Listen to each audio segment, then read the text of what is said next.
سب سے پہلے آج کی اس بزم میں موجود تمام مہمانان کرام کا میں تہہ دل سے استقبال کرتا ہوں۔ جیسا کہ آپ حضرات جانتے ہیں کہ آج کی اس مجلس کا انعقاد حضرت مولانا ندیم الواجدی صاحب رحمۃ اللہ علیہ کی آخری تالیف سیرت الرسول کے رسم اجرا کی مناسبت سے منعقد ہو رہی ہے۔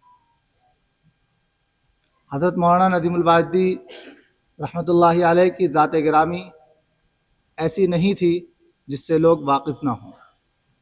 آج کی اس باوقار مجلس میں ان کے رفقا اور دیگر اہل علم ان کی زندگی پر روشنی ڈالیں گے۔ میں ایک چیز کی طرف اشارہ کر دوں تاکہ ہم یہ سمجھیں کہ آج کی مجلس کتنی عظیم الشان شخصیت کی کتاب کے رسم اجرا کے حوالے سے منعقد ہو رہی ہے۔ حضرت مولانا نے دارالعلوم دیوبند سے فراغت کے بعد ایک عربی درس و تدریس کا کورس شروع کیا تھا جو مراسلاتی کورس تھا۔ آج کے اس آن لائن کے زمانے میں آن لائن کورسز بہت زیادہ موجود ہیں، لیکن آج سے 40-50 سال پہلے کسی ایسے کورس کا سوچنا جس میں طالب علم اپنے گھر بیٹھے بیٹھے پڑھ رہا ہو، یہ ایک مشکل کام تھا۔ حضرت مولانا ندیم الواجدی صاحب رحمۃ اللہ علیہ نے اپنے دور میں عربی درس و تدریس، عربی بول چال سیکھنے کے لیے ایک کورس کی شروعات کی، اور ان کے رفقا نے لکھا ہے کہ اس کورس میں جو لوگ باضابطہ داخل تھے، جن کے نام کا اندراج تھا، ایسے 1600 طلبہ تھے جو ملک کے مختلف خطوں سے اس کورس سے استفادہ کرتے تھے۔ یہ بڑا عظیم الشان کارنامہ تھا، اور اس کورس کے لیے پھر مولانا نے رفتہ رفتہ 7 کتابیں مرتب کی تھیں، اور آج وہ مختلف مدارس کے نصاب میں موجود ہے، شامل ہے۔ ہم لوگ دیکھتے ہیں معلم العربیہ ہے، اور دیگر کتابیں، عربی بول چال ہے، عربی سے ترجمہ کیجیے ہے، اور بہت ساری کتابیں، 7 کتابیں اس کے لیے انہوں نے مرتب کی۔ آج سے بہت پہلے، کافی دنوں پہلے، دارالعلوم وقف دیوبند کے ہی احاطے میں حضرت مولانا کی 12 کتابوں کا رسم اجرا منعقد ہوا تھا، اور آج حضرت مولانا کی آخری تالیف سیرت الرسول کے رسم اجرا بھی دارالعلوم وقف دیوبند کے احاطے میں ہی ہو رہا ہے۔ اس وقت میں دارالعلوم وقف دیوبند کا طالب علم تھا، اور آج کے اس پروگرام کی میں نظامت کر رہا ہوں۔ مجھے علامہ شبلی نعمانی رحمۃ اللہ علیہ کی قبر پر لکھا ہوا ایک شعر یاد آ رہا ہے، جو خود علامہ شبلی کا ہی شعر ہے۔ شبلی نے اپنی زندگی میں بہت کچھ لکھا، لیکن آخری کتاب انہوں نے بھی سیرت النبی لکھی، جو انتہائی مقبول ہوئی۔ میں اس شعر کو پڑھ کے آج کی اس بزم کا باضابطہ آغاز کر رہا ہوں۔ عجم کی مدح کی عباسیوں کی داستاں لکھی، عجم کی مدح کی عباسیوں کی داستاں لکھی، مجھے چندے مقیم آستانے غیر ہونا تھا، مجھے چندے مقیم آستانے غیر ہونا تھا، مگر اب لکھ رہا ہوں سیرت پیغمبر خاتم، مگر اب لکھ رہا ہوں سیرت پیغمبر خاتم، خدا کا شکر ہے یوں خاتمہ بالخیر ہونا تھا۔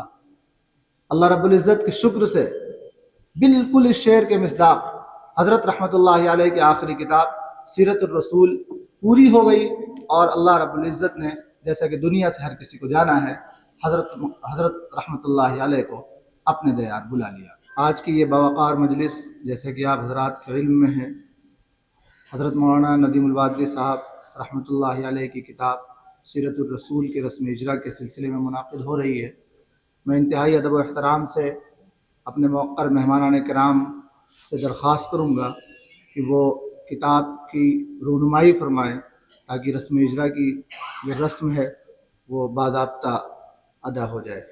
میں درخواست کر رہا ہوں آج کے مہمان حضرت مولانا عتیق احمد صاحب بستوی، استاد دارالعلوم ندوۃ العلماء، حضرت محتین صاحب دامت برکاتہم، حضرت مولانا سفیان صاحب قاسمی صاحب دامت برکاتہم،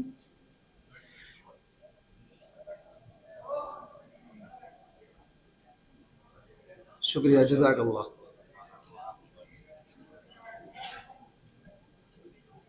بہت شکریہ، جزاک اللہ۔ آپ حضرات تشریف رکھیں۔ سب سے پہلے میں دارالعلوم وقف دیوبند کے استاد، میرے استاد محترم حضرت مولانا مفتی محمد عارف صاحب دامت برکاتہم سے درخواست کر رہا ہوں کہ وہ اپنے وقی تاثرات کا اظہار فرمائیں۔ كما قال عليه الصلاة والسلام۔ حضرات علماء کرام، حاضرین مجلس، حضرت مولانا ندیم الواجدی نور اللہ مرقدہ کی آخری تصنیف کے اجرا کے عنوان سے ہم اور آپ یہاں پر جمع ہیں۔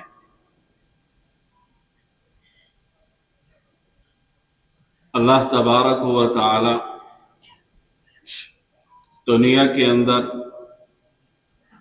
انسان کو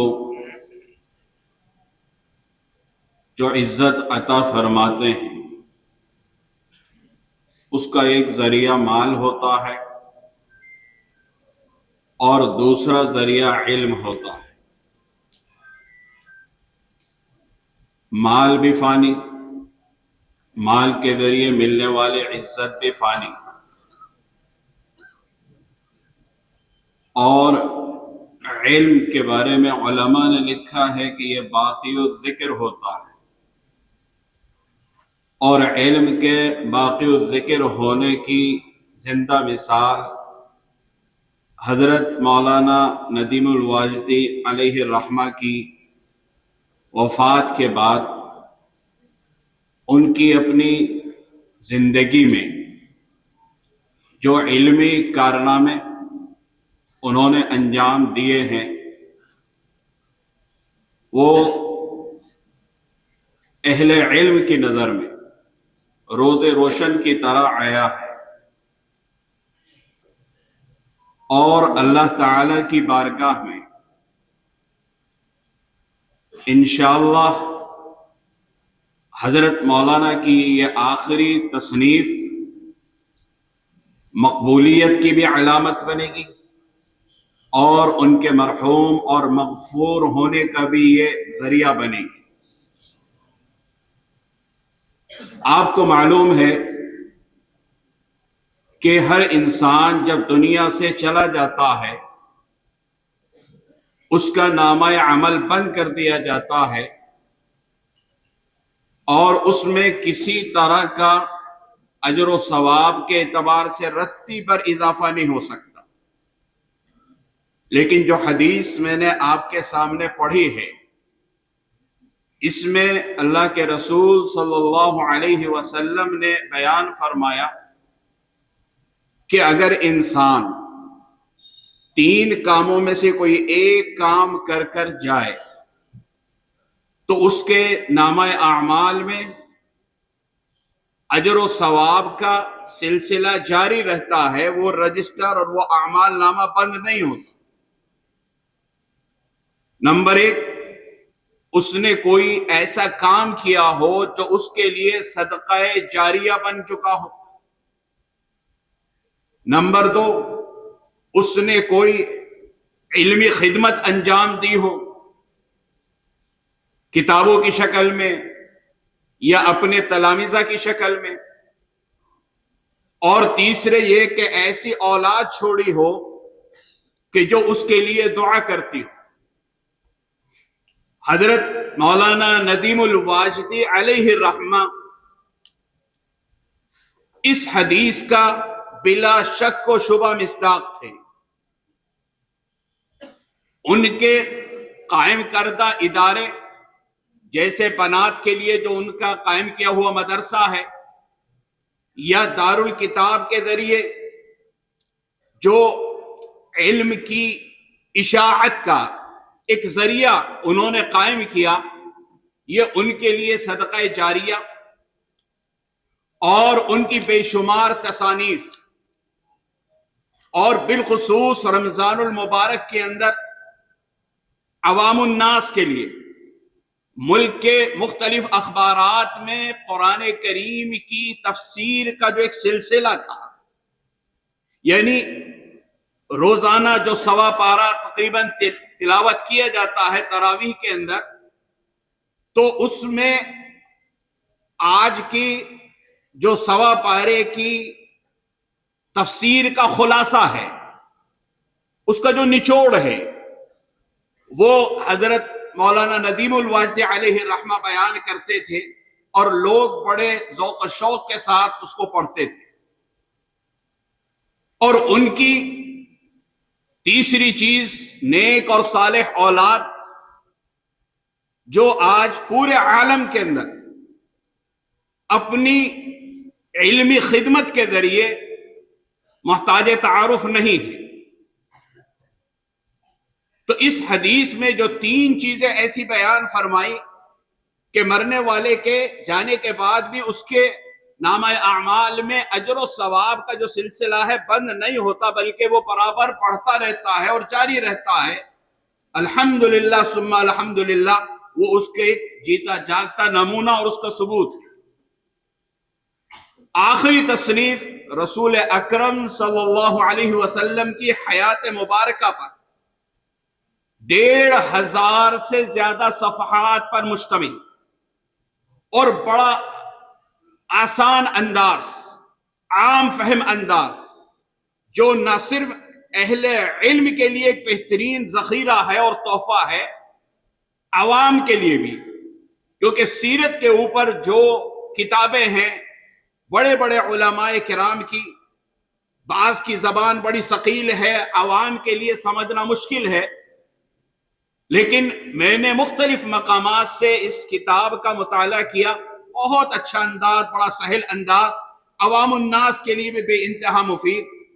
اور جب عوام اس سے استفادہ کریں گے تو رسول کریم صلی اللہ علیہ وسلم کی محبت لوگوں کے دلوں کے اندر پیدا ہوگی، اور یہ کتاب اس کا ذریعہ بنے گی، اس کا بھی اجر و ثواب انشاءاللہ حضرت مولانا علیہ الرحمہ کو پہنچتا رہے گا۔ وقت چونکہ مختصر ہے، حضرات مہمانان کرام بھی تشریف فرما ہے، بحیثیت میزبان میں آپ کا زیادہ وقت نہیں لوں گا۔ اللہ تبارک و تعالی حضرت والا کی ان خدمات کو شرف قبولیت عطا فرماتے ہوئے اپنی بارگاہ میں بہترین سے بہترین جزا عطا فرمائے، وما علینا الا البلاغ۔ اس کے بعد میں بغیر کسی تمہید کے آج کے ہمارے اس پروگرام میں عارف باللہ حضرت مولانا عبدالستار صاحب بڑیوی دامت برکاتہم تشریف لانا تھا، لیکن بعض اعذار کی بنا پر وہ تشریف نہ لا سکے۔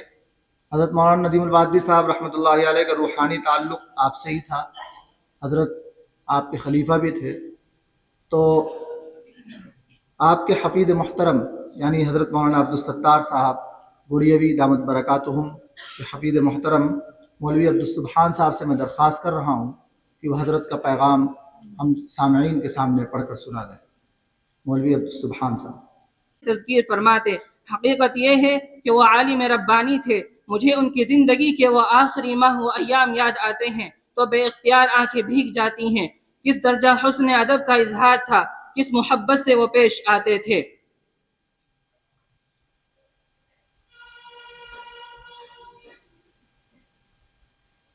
اللہ تعالیٰ نے انہیں کتاب و سنت کا شارع اور اپنے محبوب صلی اللہ علیہ وسلم کا عاشق بنایا تھا۔ وہ اپنی زبان و قلم سے احقاق حق اور ابطال باطل کا فریضہ نبھاتے رہے۔ ان کی زندگی حسنات سے بھری پیاری زندگی تھی۔ سیرت رسول صلی اللہ علیہ وسلم پر ان کی اس آخری قلمی ذخیرے کا وجود فعال نیک ہے۔ صدا رہے نام اللہ کا، وما علینا الا البلاغ۔ عبدالستار مفتاحی بڑیوی۔ بسم اللہ الرحمن الرحیم۔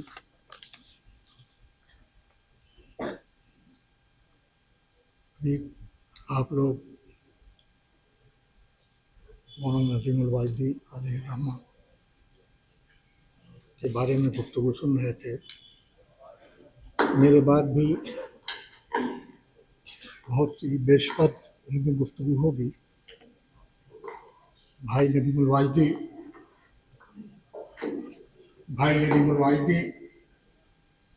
سے میرا زمانے طالب علمی کا تعلق تھا۔ میں نے ان سے بہت کچھ سیکھا، لکھنا سیکھا ان سے، پڑھنا سیکھا ان سے۔ انہوں نے مجھے میرے اندر اعتماد کا ماحول پیدا کیا.